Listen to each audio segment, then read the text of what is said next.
Indonesia में हुई जबरदस्त बारिश ने लोगों का जीना मुहाल कर दिया।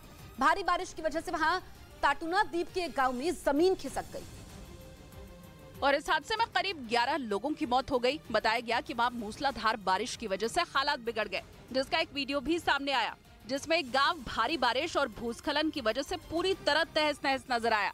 वहाँ इतनी तेज हवाएं चलने लगी कि ऊंचे ऊंचे पेड़ भी जमीन पर आ गिरे।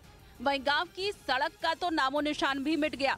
जानकारी के मुताबिक वहां आए तूफान की वजह से कई लोगों के घर भी तबाह हो गए, जिसकी वजह से 50 से ज्यादा लोग अब भी लापता बताए गए। हालांकि उन्हें ढूंढने और राहत के काम में टीमों को लगा दिया गया, लेकिन उनका ये मानना है कि मौत का आंकड़ा अभी और बढ़ सकता है।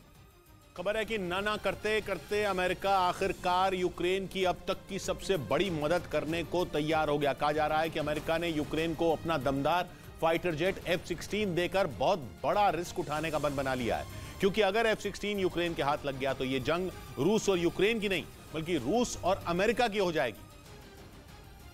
और पुतिन बाइडेन को छोड़ेंगे नहीं। ऐसा इसलिए क्योंकि F-16 ऐसा लड़ाकू विमान है जिससे यूक्रेन रूस की सीमा के अंदर सीधे उसकी जमीन पर वार कर सकता है। इसी डर से अमेरिका यूक्रेन को मल्टी रोल F-16 जेट देने को तैयार ही नहीं था, क्योंकि अगर उसके एक भी F-16 से रूस पर हमला हुआ तो पुतिन इसे सीधा अमेरिका का हमला मानेंगे। लेकिन अमेरिकी न्यूज चैनल CNN की रिपोर्ट है कि यूक्रेन के 2 पायलट अमेरिका के एक मिलिट्री बेस पर फ्लाइट सिमुलेटर टेस्ट लेकर ये देख रहे हैं कि उन्हें F-16 को उड़ाना सीखने में कितना वक्त लगेगा। इसी वजह से कयास लगाए जा रहे हैं कि अमेरिका जल्द ही यूक्रेन को F-16 दे सकता है, और वो भी वो F-16 जिसे अमेरिका ने नेटो के सदस्य तुर्की तक को नहीं दिया है। तुर्की 1.5 साल से अमेरिका से F-16 मांग रहा है, लेकिन अमेरिका ने उसे लटकाया हुआ है। लेकिन खबरें हैं कि पुतिन को सबक सिखाने के लिए अमेरिका ने यूक्रेन को F-16 देने की तैयारी कर ली है। रक्षा विशेषज्ञों का भी कहना है कि यूक्रेन को सिर्फ टैंक या रॉकेट देकर ही काम नहीं बनने वाला। यूक्रेन को जिताने के लिए उसकी वायुसेना को ताकत से भरना होगा, और वो तभी होगा जब F-16 जैसा जेट यूक्रेन को मिलेगा। हालांकि अमेरिका ने यूक्रेन को F-16 देने की खबरों से इनकार किया और यूक्रेन के पायलटों की ट्रेनिंग को रूटीन एक्टिविटी बताकर खारिज कर दिया।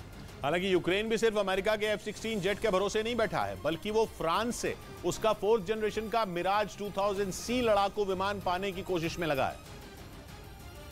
और फ्रांस का मिराज 2000C वो जेट है जिसे F-16 का किलर भी कहा जाता है, क्योंकि मिसाइल से लैस मिराज 2000C ने एक बार तुर्की को अमेरिका से मिले F-16D जेट को मार गिराया था।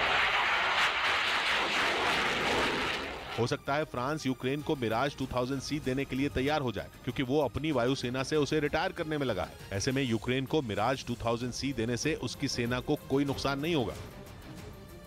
इस बीच तुर्की के बुर्सा में एक फुटबॉल मैच के समय हंगामा मच गया। वहां खेले जा रहे एक मैच के समय कुछ प्रदर्शनकारी मैदान पर कूद पड़े और भागते हुए आंसू गैस के गोले फेंकने लगे, जिससे सब घबरा गए। आरोप है कि कुर्द पार्टी से जुड़े कुछ लोगों ने इस मैच के दौरान प्लानिंग के तहत हमला किया, जिससे कि वहां अफरा तफरी मच गई। हालांकि वहां मौजूद सुरक्षा कर्मियों ने बमबाजी करने वाले शख्स को दबोच लिया, लेकिन इस दौरान दर्शकों के बीच बैठे कुछ प्रदर्शनकारियों ने भी मैदान पर प्लास्टिक की बोतलें फेंकना शुरू कर दिया, जिससे खिलाड़ियों को बचाने के लिए पुलिस वालों ने शील्ड का सहारा लिया।